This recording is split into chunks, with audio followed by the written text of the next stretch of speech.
welcome back to the Imago Nutrition Podcast. My name is Mark, along with my co-host, Danielle. It has been a while. We can admit that. I think it's been about 3 months since we've had a episode. And so, Danielle, I know we've been keeping in communication, though we have not been recording podcasts. But how are things up in the St. Louis area? Good. Very good. Ready for Christmas. But we get to have a white Christmas in Minnesota, so my kids are super excited. That's right. You guys are headed up there this weekend to be with my folks. For the listeners that don't know, my folks and Danielle's husband, who is my brother, because despite what some people think when they go to our website, just because we have the last name and are sitting next to each other in the pictures, we are brother and sister-in-law. So y'all are headed up to Minnesota. That'll be fun. We will probably not have a white Christmas down here in Tennessee, but that's pretty par for the course. So I hope you guys enjoy it for us. And speaking of, so we're recording this a little bit before Christmas, and what is, of course, around the corner is 2025, the new year, although this episode, I think, applies to people year-round, because, yes, while many people begin a weight loss journey at the top of the year, sometimes year after year after year after year, we know that people are coming in and out of weight loss processes all year round. And so if you have a weight loss goal, you're starting to think about the new year, or if you're listening to this at any point during the year and you are perhaps feeling tired and feeling a bit defeated, perhaps your health isn't where you want to be, your energy levels aren't where they want to be, you don't feel vibrant, you know that perhaps being overweight is creating a little bit of drag on the way in which you want to feel and live, and your health. We hope that this episode is encouraging to you. We're going to outline 10 questions, and I know that may sound like a lot, but as you're going to see, it's really kind of a sequence of thought. It's about peeling back some of the layers with questions of some of the considerations that we like to walk people through as they are entering and working through a weight loss plan. And we want to give these to you so that you can think about these ahead of time. If you want to write them down and come up with your own answers, of course, that would be really great. Or if you just want to kind of sit back and process as this episode goes, please do whatever is best for you. And so let me start by saying weight loss, I've said this for years, almost multiple decades now. It's a noble endeavor. Okay. Just know that it is a very beneficial process in the long run. We know that north of 70% of Americans are either overweight or obese. This is a wide scale problem. It's perhaps the health issue that most Americans deal with, or that the most Americans deal with. And so I won't go into the long list of benefits or risks. I think we inherently sort of know that, weight loss, while daunting, is very, very beneficial long-term for health and social and the way that we feel and our mental health, et cetera, et cetera. And so I just want to start by saying, look, it's a noble endeavor. All right. We don't take that lightly.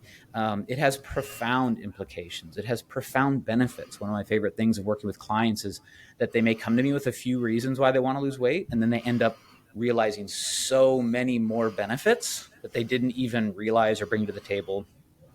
So all that's to say it's a noble endeavor. And so if you're thinking about headed into a weight loss program, whether at the top of the year or some other time, Danielle, let's walk through some of our top questions. It's not all or the only questions to ask by any means, but we've got a list of 10. And so if you don't mind, maybe you take the first 5, I'll take the second 5, but we of course can jump in on each other's answers to give, some increased insights along the way.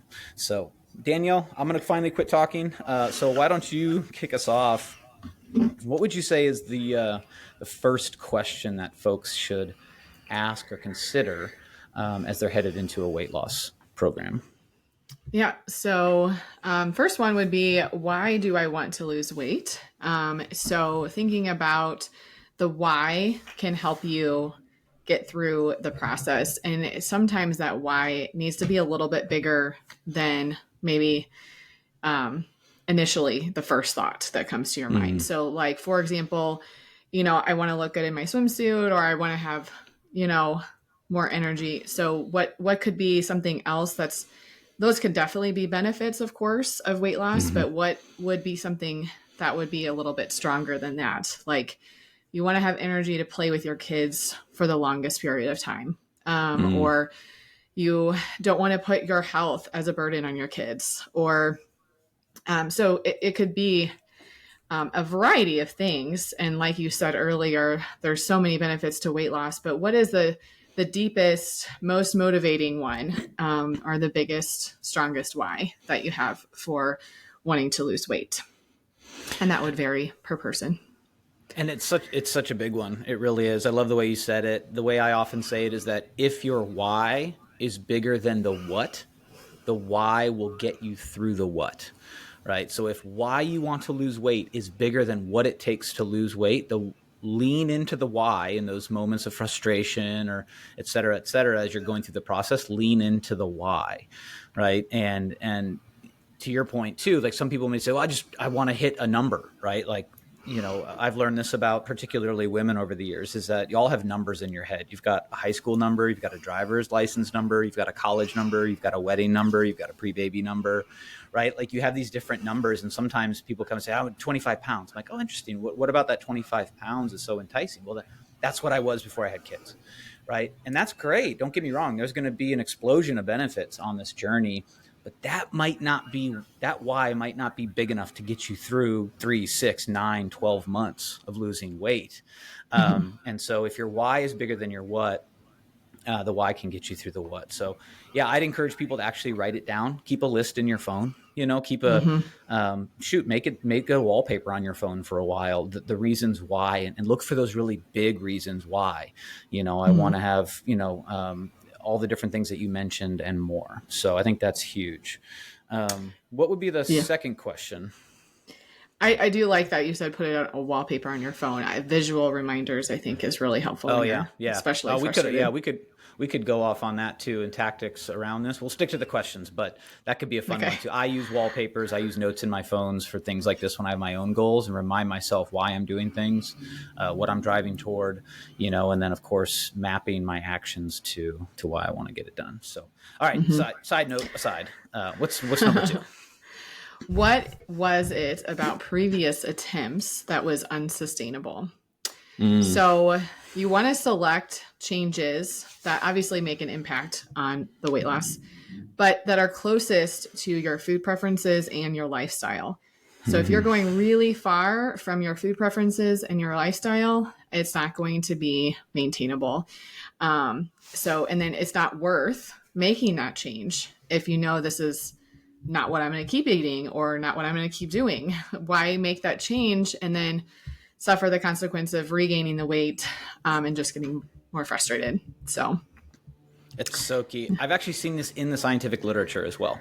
I have seen that when they take a look at successful weight loss, sustainable weight loss, one of the top three things, I forget in the research that I'm thinking of where it was, and I don't think they ranked it, but one of the three things was keeping your food consumption relatively close to what it has been. And that shocks people because most people think I've been eating like this, I've gained all this weight, so I need to radically change things, even though they don't want to eat radically different long term.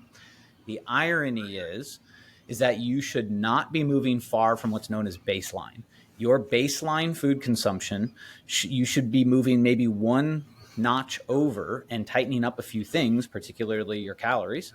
But you should be including the same foods. And that is shocking to people because diet culture tells you all that food that you've been eating up until now, you should ditch all that and use our plan because you'll lose weight. And you may in the short term, but chances are not in the long term. And the vast majority of people that lose weight don't. So that's a huge one. That's based in the literature. This is not just like a good theory. It's mm-hmm. actually been shown that if you keep your food consumption habits relatively close to baseline, you have a better chance at long-term success, which is fascinating. And I love telling people too. People say like, well, Mark, because I go through weight loss phases, I go through weight gain phases, I go through weight maintenance phases, right? And people say, well, what foods do you like to eat when you're losing weight? I say, the same foods I eat when I'm gaining weight. when they look at me, and which are the same foods I eat when I'm maintaining my weight. I don't have weight loss foods, weight gain foods, and then weight maintenance foods. I have the foods I enjoy that help me get to my goal, and I use them appropriate. And we show people how to do this all the time. But all that's to say, huge question in terms of, what was so unsustainable about it before. So very good. What's the third one? Yeah. What am I going to do different than I have tried in the past? So similar to these are all kind of playing off each other, but we really think it's important to learn from your previous experiences. What worked well for you and why in the past? Definitely pull from that. So are you a numbers person? Do you like tracking? Do you not like tracking? Do you like things to be prepared for you ahead of time? And then the other flip side of what didn't work and why. So if you're asking those deep questions of what worked, what didn't, and why, you can kind of create a plan of how you can do it different than you've tried in the past. Oh, I like that. I like that. Even thinking of some of your personal preferences, right? Like some people love tracking calories. Some people hate it. Some people don't mind doing it for a while. And just being aware of that. Have you tried that in the past? And by the way, virtually everything works. We're not saying that tracking calories either works or doesn't work. Like it works for some people, and for a variety of reasons, it doesn't work for other people. But don't get me wrong. Like at the end of the day, if you want to lose weight, you have to control your calories somehow. So we're not saying that tracking calories doesn't work like physiologically for some people. No, it works. Like everything works. The question is what works for you. And that's the point of not just globbing on to some templated weight loss or doing what your friend did because they lost a bunch of weight, right? You have to be mindful and introspective and understand what worked for you. Did you go keto, but you love carbs? Probably not the way to go, right? Because you're not going to learn through that process how you like to, consume food. So that's a fascinating one. What am I going to do, differently this time? But I like what you said. What did you say? You say, what worked, what didn't, and why? And you can kind of break that out into like a little 3 columns and just like actually chart it. Like it'd be fun to just write that down and see in black and white what worked, what didn't. And then I think the biggest thing is the why. Why didn't it work? Yeah. Well, keto didn't work for me long term. Why? Because I like carbs. Okay, don't do keto. Like tracking calories didn't work. Why? I hate it. It's tedious. Or maybe it's tracking calories did work. Why? Because I like getting in there and learning the numbers. And I was blown away to realize that this food had that many calories and this one had that, So I think that's a great exercise I hadn't thought about. Even if, like, for example, tracking calories you didn't necessarily like, but it did work, how can you do it differently so that you do like it? Can you do it every other day? Can you ease into it and just track breakfast? So finding even things that you didn't necessarily like, but they did work, how can you make it more enjoyable for you? Fascinating. So fascinating. I love that. All right. I think we're on number 4. Okay. Can I commit to a reasonable timeline? So I always say here, slow and steady wins the race. So allowing changes, the longer you go through the process, you're taking smaller changes at a time, and these changes are going to more easily become habits. When you're trying to make big changes, it's harder to keep those changes as habits. So a realistic mindset allows you to have more patience. So a goal of 1 pound per week versus a goal of 5 pounds per week. We're going to be more patient if we have some realistic goals, and those will become habits more easily when we are slow and steady. And there's a book I read over the summer, Atomic Habits by James Clear, huge book. I don't know how many he's sold of that, 15, 16 million books or whatnot. And one of the things he talks about early on is people have a misconception that habits is about duration, right? So like, how long does it take to create a new habit? And people are like, oh, is it 30 days? Is it 71 days? Is it 43 and a half days? But it's actually about frequency. It's actually about how often you do it, right? And so to your point, something that can be done slowly and really frequently, right? Like consistently over and over and over and over, going back to like, you should be making changes that you want to live with long-term, right? Like how often you do it is actually what creates the new habit, not just like, oh, if I just do this for 30 days, it'll become a new habit. That's actually not what the empirical evidence shows. So, Mm-hmm. and you mentioned that sort of like 1 pound a week, which I think is really kind of like a really great average. I'll be honest. Like I've worked with people that are severely obese, right? And yes, they can lose 3-4 pounds a week sometimes because they begin controlling their calories. Maybe we have them on a walking plan. But for most people, vast majority of people that I've worked with in 16 plus years, a really, really good target is between a half a pound and a pound and a half per week of fat loss, right? And so that pound a week, think about this. So if you come to the table, this is where it gets real for people. And I see it in their faces when I tell them this, like in person. So, let's take a look at a weight loss goal. We talk about the why. We talk about, all right, we're going to build a plan around this, sustainable. They say, all right, I'd like to lose like 25 pounds, right? And I say, okay, you should just in your mind be prepared for 25 to 50 weeks. And it floors them. And there's, well, that's too long. And then I kind of make a joke. Well, how long have you been trying to lose 25 pounds? Oh, for 18 years. Like that sounds long, right? 25 weeks doesn't sound long. But trying to keep losing the same 25 pounds decade after decade, that sounds long. But it does shock people to think that what we generally recommend is the same amount of weeks as the amount of pounds you want to lose. And there's flexibility. Don't get me wrong. We'll work on an individual level with people. But if you're losing a pound, half pound to a pound, like 25 pounds should take 25 to 50 weeks. And what freaks people out, going back to some of the other questions, like, well, I can't do a diet for that long. Probably not the way you've done it before, right? But if there's a new system that's far more in accordance with how you like to eat long term, suddenly 25 to 50 weeks doesn't seem so crazy because you're going to eat for the next 25 to 50 weeks. The question is, are you going to make progress while doing so? Right. Mm-hmm. So I love that one too. I love the reasonable timeline because I do think that stumbles a lot of people in America. Right. We invented Twitter with only like 140 characters because we just want to know things now and we want to have immediate gratification and be done. What's my 90-day plan so that I can be a completely different person in 90 days? Chances are you can't, so it just takes longer, but that's good. So I think that's a huge one. I ranted on that one a little bit. All right. What's number 5? All right. So, what am I going to do when I mess up? So, you're going to be kind to yourself and you're going to mess up. And your mess up is not as big as you think. It's not making as big of an impact as you think. And the reason why you're going to mess up is you hopefully are doing a new lifestyle, like changing your lifestyle. And that is, that takes a process. Like you're not going to go from here to there without steps in between. And those steps in between are not mess ups, really. That's Right. what we think of them, but they're really just the steps that takes to learn to get to where you want to be. So I would say taking away the word mess up and thinking about them as steps towards where you're headed.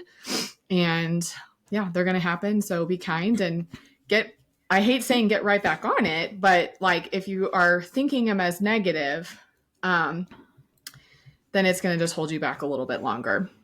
Yeah, and I know the hesitation to use like the on-off language. It's, maybe I'm just coming up with this on the fly. Maybe it's more like a speed bump, right? Like you hit a bump, you're still moving forward. You're still in a car. You're still in control. You still have your hands on the wheel, right? Yeah. But you did hit a bump, and that's okay. It's not like you're either off the horse or on the horse, because that's what diet culture says. Like, oh, you fell off the horse, so get back on the horse. You're like, I hate the horse, like I don't want to be on the horse. I get it, it's like, and so I think you're right, like the whole mess up thing. And I would say too, like to your point, I love your point too, like it's not as big a deal. People ask me like, oh, one meal ruined all my progress. No, it wasn't the one meal on Friday that ruined your progress. It was the fact that you told yourself you messed up and therefore you binged all weekend because of that quote singular quote unquote mess up.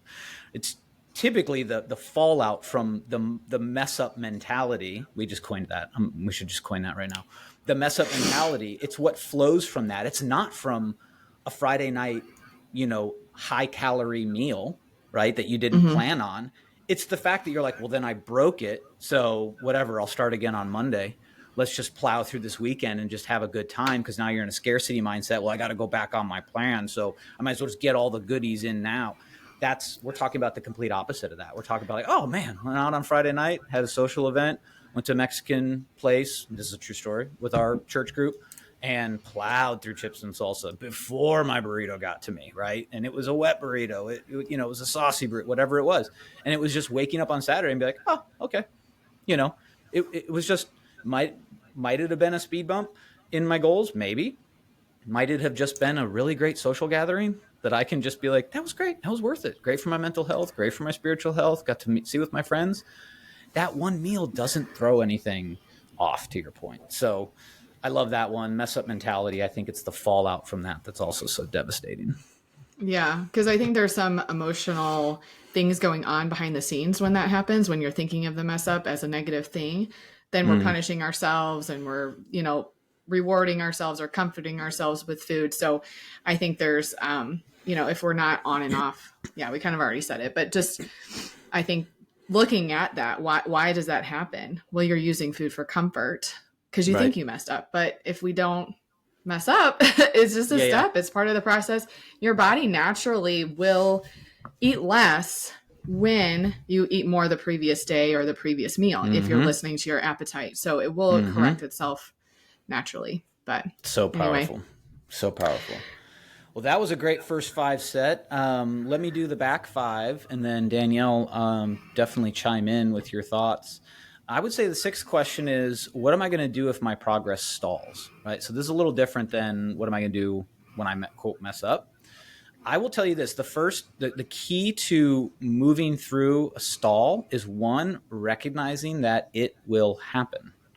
Right. Like, I don't think I've ever had a weight loss client that, and this is a good thing, like lost weight every single week. Definitely never every day. That's a medical emergency, right? But even as we track average weight week over week, virtually I would say with 99% certainty, every weight loss client I've worked with in over 16 years has had some sort of quote stall. Now, I won't go into all the different reasons that may take place or what's going on physiologically, but I would say just recognizing that you will stall, right, is huge. Because what a lot of people do is they're like, this is the weight my body is just going to stay at then they ditch whatever plan they're on because I just stalled, right? Now, we could work through exactly how to physiologically, nutritionally get through a stall, but one, I want you to realize that it'll happen. Two, it's not because your body simply stops losing weight. Okay, it's a crude example, but the Holocaust is proof that a negative energy balance works. Okay, those people were consistently in a negative energy balance. None of their weight stalled. They had hormonal considerations. They were different age, different activity level, all that sort of stuff, right? A negative energy balance works all the time. The question will be, how do we stay in a negative energy balance in a way that's sustainable? So I would just say the biggest thing, because I don't want to go off on too long of a tangent, but the biggest thing is realizing that it will stall. And then the question is, are you going to work through that, right? And we do this with our clients all the time. In fact, I have a current client who just came out of a quote stall. We worked through that 3-4 weeks of a quote stall. Now he's back to a gradual weight loss. So it's going to happen. Question is, are you prepared for it? Question is, do you have the resources, the tools you need to move through that so you can continue on your journey? But I would just say recognizing that it's going to happen and then having a plan to continue to work through it are key. Any thoughts on that, Danielle? yeah, I mean, we work with clients to figure out kind of what's going on. And sometimes, it's about being honest and not even realizing it, that you might be underreporting your intake or overestimating your exercise. But basically, it kind of goes back to the previous question of just being patient and positive, because it's going to happen. And you just have to push through it and make changes as needed. So Yeah. there is hope. It just, Yeah, yeah, absolutely. it's frustrating. It's frustrating. Yep. Yep. And again, just heading into it, clear eyed, sober minded about it. One, it's going to happen. Two, you're going to have a plan. You're going to get through it. Your body's an amazing thing. It's doing an infinite amount of processes at a time. Like, there's so many different reasons, but I love what you hit on. And maybe this is a whole separate episode. The whole being honest with yourself is key. It for me, I'm just going to make up numbers. Like 75% of the time it's about being honest with yourself. I'd say the other quarter, 25%, is like, oh, I've been tracking incorrectly, right? Like, that definitely is a thing. Yeah. Americans in general, I mean, shoot, I saw a study recently that even dietitians, like, struggle to accurately log calories, like when you talk about portions and all that sort of stuff. Like, so even when I track, I can struggle. I have to really be dialed in to get everything relatively right. And even then, it'll never be 100% accurate. But I would say that 75% is like, are you being honest with yourself? You know, are you consuming more than you're even tracking, is a Mm-hmm. key. And so, and again, we love to have these conversations on a one-on-one level with no shame, no guilt. We've been there. We've worked through these with many people. So if we can help you in any way, of course, we can get you through that stall. But it's definitely something that you should plan for and have an answer for ahead of time. Yeah. Even the not being honest with yourself could be fact that you don't even realize it, you're just distracted. You know what I mean with life. Yeah. So I Yeah. think that we're not trying to put shame on here or anything. It's just like we're not necessarily, like you said, super focused on what it is that we're doing. Yep. Yep. Yeah. We win at what we're focused on. When we lose focus, things start to slip in. So number 7, do I have a sustainable plan? I know this has been a bit of a recurring theme, as it should be, but if you know why you want to lose weight, you've taken a look at, where have I, been unsustainable in the past? What am I going to do differently this time? I've got a reasonable timeline set up. What am I going to do when I mess up? What am I going to do if I stall? Now you're into the actual plan. And the question is, do I have a sustainable plan? And that goes back to some things that we've already touched on. Again, these are sort of like layers more so than distinct different questions. Having that sustainable plan actually looks way more like the way you currently eat than you believe. I'm willing to bet the mortgage on that. Is if I was to come in and say, we're going to put a plan together and it's not going to require a single food you're not currently eating, and it's not going to take away a single food you're currently eating. That shocks a lot of people because, again, they think I either have to do something I've never done and don't want to do, or I have to take away things that I have done and that I love doing. Neither of those are the case.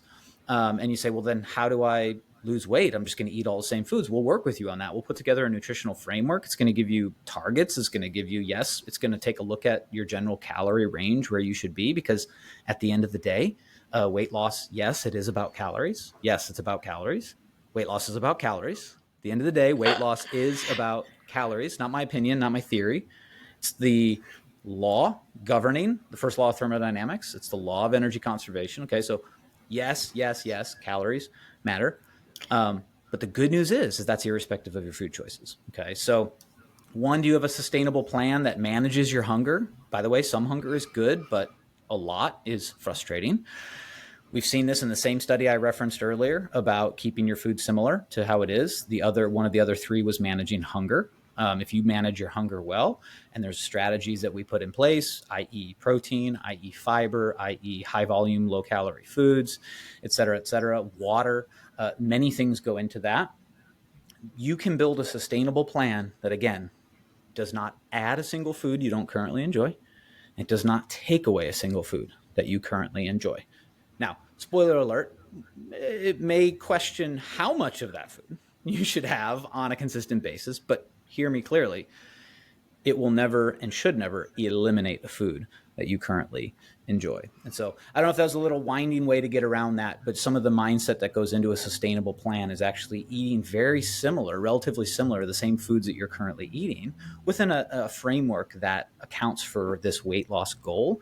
And that's something that we love working on with clients, of course, is showing them the freedom that they have to achieve their goal without the restriction that they assume from diet culture.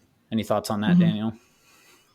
Yeah, you touched on it at the end, when you were talking about calories, but it's also, like you said, feeling satisfied too. Mm-hmm. It could be mentally satisfied, you're enjoying the foods that you like, or physically satisfied, you're really not going to be successful losing weight if you're starving. That'll preach. That'll preach. I like that. Mentally satisfied. I like that. I like that. All right. Number 8. Do I have an exit plan?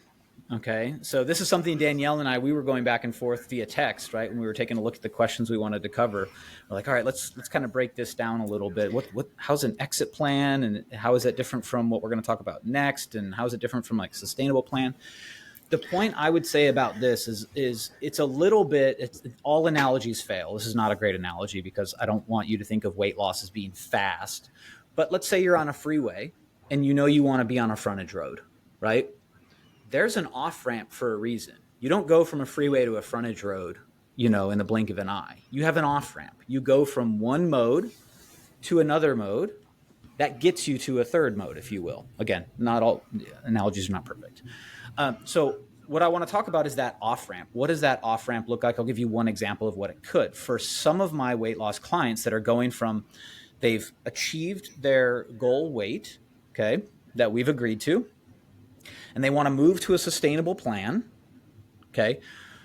Sometimes what you need to do is something like slowly ramp your calories back up to your new maintenance. Okay. And I won't go into all of exactly what that means, but let's say you eat a certain amount of calories to lose weight.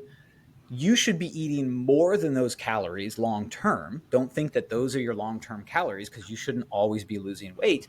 There's an amount of calories that you want to consume to maintain your progress. And what an off ramp could look like is slowly, systematically, and I'll give you the numbers here. It's typically between 50 to 150 calories per week added back in until we ramp up to your maintenance calories. I'll just give you one reason why this is so powerful, because so many people go from weight loss, even if they know their weight loss calories, they know their maintenance calories, they go from weight loss calories to maintenance calories. Their scale weight, not body fat, their scale weight jumps 4, 5, 6, 7 pounds. It can absolutely happen. Okay.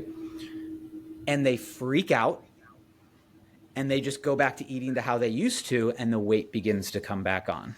Okay. Because what they did is they leapt from the freeway to the frontage road, but they're still doing 80 miles an hour, right? They're just going on a completely different mode, right? And so it gets a little weird. So what I love doing about this off ramp is slowly, gradually building back up, which feels kind of exciting. You're increasing your calories, you're increasing up to a maintenance level, and that also tends to offset that pop on the scale that isn't real, by the way. But mentally, it can be a bit devastating. So that's just one example of an exit plan. But just keep in mind, one, you shouldn't be losing weight all year round. You need to get to a place that you feel your best and that you want to maintain. But I just want people to think that you have to think about that off ramp in a way that is, that will mitigate some of the shock of jumping from one mode to the next, if that makes sense. Because I think it's really a mental benefit, even more so than a technical physiological benefit of like slowly increasing your calories. There could be some physiological benefit, but I think it's mentally very beneficial. So that was at least one swing at sort of like having an exit plan, but just knowing that you need to have an exit plan. Because again, with like diet culture, it's like I'm either on keto or I'm not, right? You didn't have an exit plan to even go off keto. You didn't have a plan to slowly, gradually build your carbs back up. You were just either on keto or off keto. Your scale jumped. You freaked out. So you went back on keto, hated it. 3 months later, went off keto. Scale jumped, gained weight, went back to keto. Like, it's that back and forth because you never even had an exit plan, even if you're coming out of one of these disastrous diets like keto. So sorry, I just had to take 4 shots at keto in like 20 seconds because it's silly. So go ahead. I would say the exit plan is also, I love that part of it, but I also think what we work on the whole time is the mindful eating piece and why we choose food, when we eating when we're hungry. And that piece also needs to translate long term. So remembering to work on that during the exit plan and when you're off on the maintenance plan, I think those are going to be part of making it sustainable long term. Yeah. And I don't want to set it up as like, like, forgive me if it sounds like you're doing one thing and then you're going to something completely different. Like, you're right. No, not at all.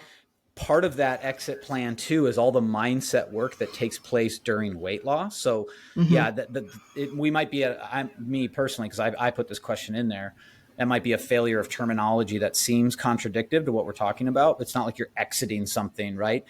But it is this gradual, you're not going from just like, my body is losing a pound a week to like all of a sudden just changing your calories entirely and going to something different. You want to have this gradual plan.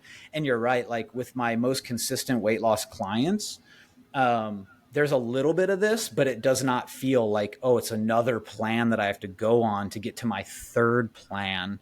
They're actually like changing lanes and then exiting, and suddenly they're on this frontage road and it's a scenic drive, and they're like, oh my gosh, like that was so much better and so less jarring than, being on or off a diet in the past. So again, all Yeah. analogies fail. That one may be the case as well, but having an exit plan, particular as it comes to like calories, is something as brass tacks and yet is something as important as calories, something to be mindful of.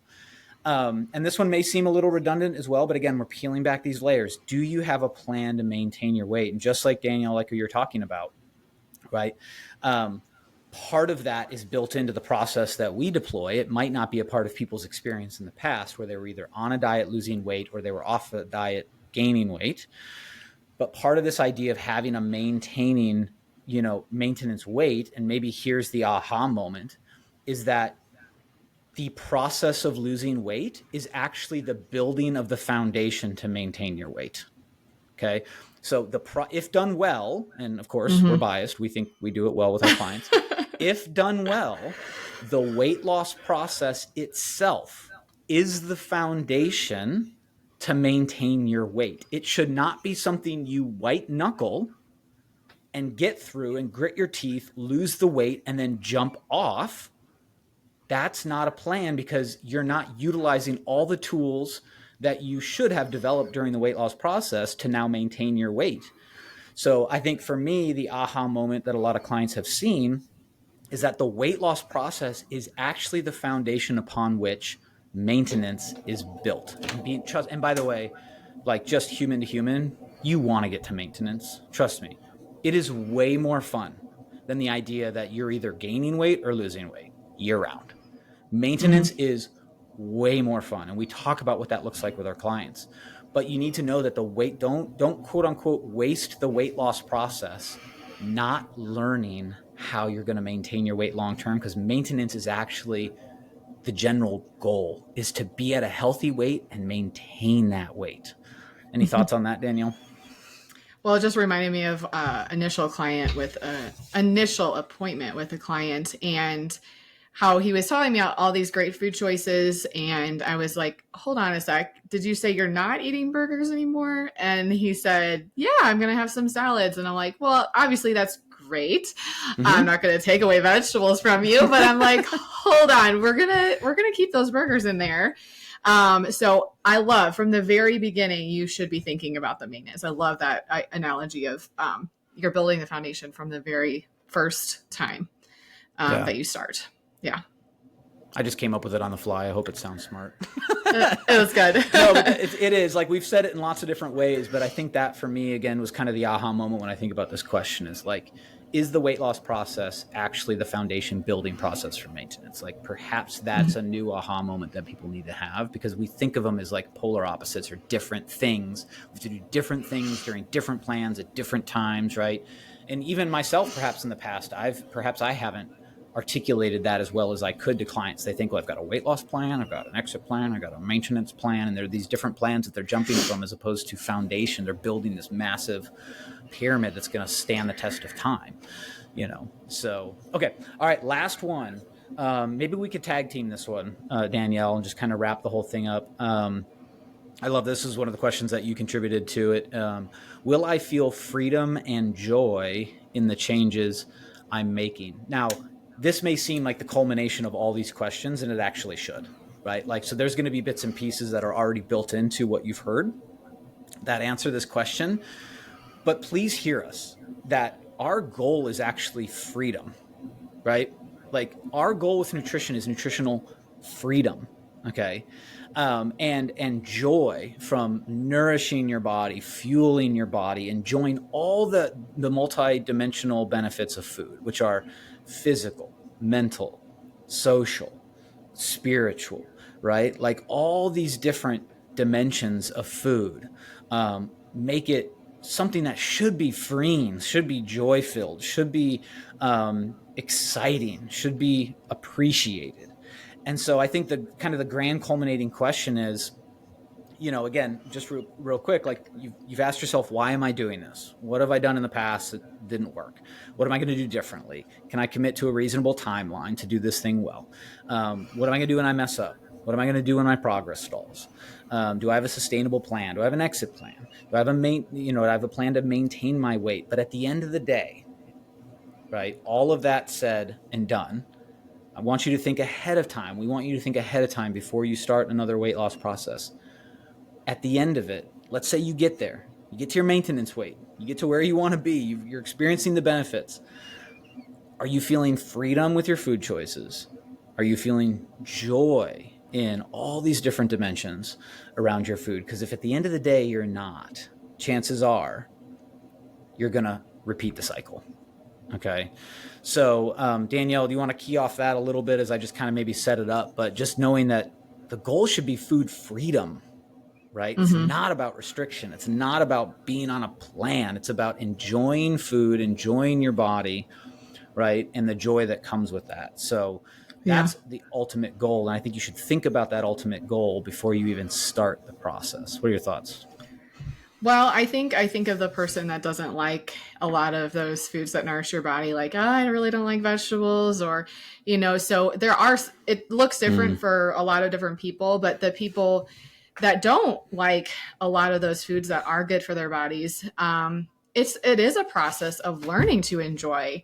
Like, I remember when I first had roasted carrots. I mean, you have to fall in love with these good foods, or else it's going to be hard. Like, you really have to enjoy the foods that are good for your body, and you can obviously enjoy the foods that aren't good for your body, not nourishing your body. So I think it looks different for everybody, but definitely thinking about, if you're not enjoying it, it's not going to last. So It's not going to last. It's not going to last. And perhaps the silly little food analogy was 2 nights ago. I had myself a bowl of ice cream, just vanilla ice cream with some chocolate fudge on it, right? Some Hershey right out of the plastic bottle, squirted that on there. And I added diced strawberries, and diced bananas. I made myself a little banana split, right? So it's not like I'm either eating ice cream or I'm eating fruit. Sometimes I'm literally combining the two, right? And so, like, as a silly, perhaps final analogy, like, that's what we're talking about. We're talking about the balance in the middle. It's not, can I have ice cream or do I have to eat fruit? Like, mentally, like psychologically, just know there's a world that exists where you can enjoy both. All right. So on that, good to be back with you all. Excited for 2025. If we can help in any way, okay, I hope that these 10 questions were not in any way overwhelming, but that it helped you kind of peel back some of the layers of perhaps your experience, but perhaps a bit of some of the mindset that would be required as you head into perhaps a weight loss process. But if we can help you with that, we'd love to. If you're annoyed by me, you've got Danielle, right? If you're looking for a guy, you've got me. Between the two of us, we love working with folks. We know that we get an increase in people looking to lose weight at the top of the year. And so we wanted to help you get ahead of that, whether it's with us or on your own or with other tools at your disposal. We're just here to be a resource.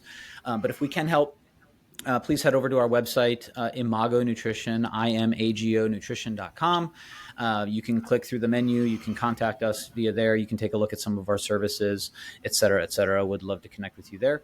That said, if this has been helpful, we would love for you to subscribe to the podcast so you get notified of new episodes. It will not be 3 months before our next episode, I can tell you that. So be sure to subscribe, drop us a review, let us know how we're doing, share it with a friend. We'd love to help as many people as possible. It's why we do this podcast for free. If you're on social media, you can follow us on your favorite social media platform at Imago Nutrition. Again, IMAGO Nutrition. And as always, we'd like to thank the band Happy Pill for our theme song, Thinkin Bout Food. We'll talk to you soon. Bye.